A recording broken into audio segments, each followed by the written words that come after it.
बरेली के Methodist church में good Friday पर विशेष प्रार्थना का आयोजन किया गया। पास्टर सुशील के मैसी ने ईसा मसीह के जीवन पर प्रकाश डाला। तेल बलि, होम बलि, पाप बलि, अन्न बलि, प्राण बलि आदि के रूप में दिया जाता था, जिसमें पक्षी और पशुओं की बलि दी जाती। लेकिन ये क्लियर होना चाहिए हमको कि ऐसा क्यों करना पड़ा खुदावंद यीशु मसीह को, क्योंकि नई व्यवस्था की पुस्तक उसके 17 अध्याय के 11 पद में वचन कहता है कि लोहू ही से प्रायश्चित होता है। यानी जब तक रक्त ना बहाया जाए तब तक पापों की क्षमा नहीं मिल सकती। चढ़ानी पड़ेगी। पहला पत्र उसका 1 अध्याय के 18 और 19 को पढ़ेंगे, वहाँ पर पाएंगे लिखा हुआ है कि तुम्हारा छुटकारा सोने चांदी से नहीं पर निर्दोष और निष्कलंक मेल में अर्थात मसीह के बहुमूल्य लोहू के द्वारा हुआ है।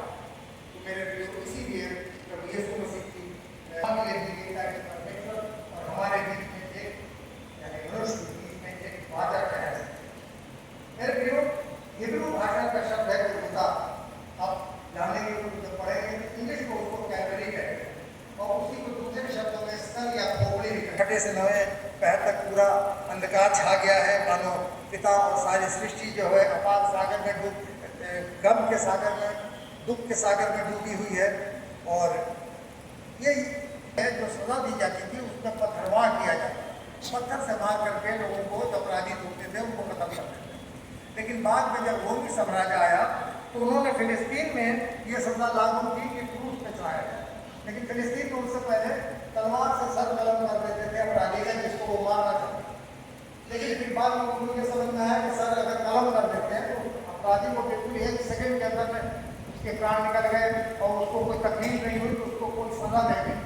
इसलिए उन्होंने ये तरतीब निकाली कि तय कर दी गई थी, जैसा कि हमने सुना है, कई बार पढ़ा भी है। यशायाह नबी की पुस्तक उसके 53 अध्याय के 5वें पद में लिखा है, वो हमारे पापों के कारण घायल किया गया, उसके कूड़े खाने से हम चंगे हुए।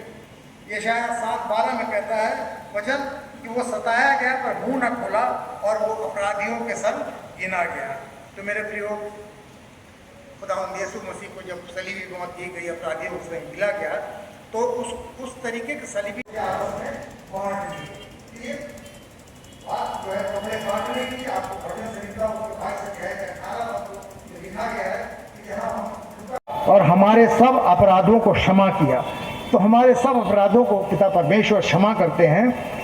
तो क्या हम क्षमा पाते हैं, हम इंसान हैं, तो क्या हमारा ये फर्ज नहीं बनता कि हम भी अगर हमारे साथ किसी प्रकार का किसी से मतभेद हुआ हो या किसी ने कोई ऐसी प्यार भरी प्रार्थना, एक याचना, एक अपील जो खुदावन अब तक शांत था, जिसे 6 अदालतों में पेश किया जा चुका था, पूरी रात उसको अदालतों से अदालतों में, 3 यहूदी अदालतें और 3 रोमन शासकों की अदालतों में ये लोग सता रहे, मार रहे, इसकी लानत कर रहे, इसके मुंह पे थूक रहे और भूसे मार रहे, कपड़ों को फाड़ रहे, लेकिन ये उनकी क्षमा की प्रार्थना कर रहे। तुरंत इसकी आत्मिक आंखें खुल गई। इसने जितने गुनाह करे थे इसको आभास हो गया, पश्चाताप करा इसने और तुरंत खुदावंद यीशु मसीह से फरियाद करी कि जब तू अपनी बादशाह हो तो मुझे याद रखना। फिर जिसमें खुदावंद यीशु मसीह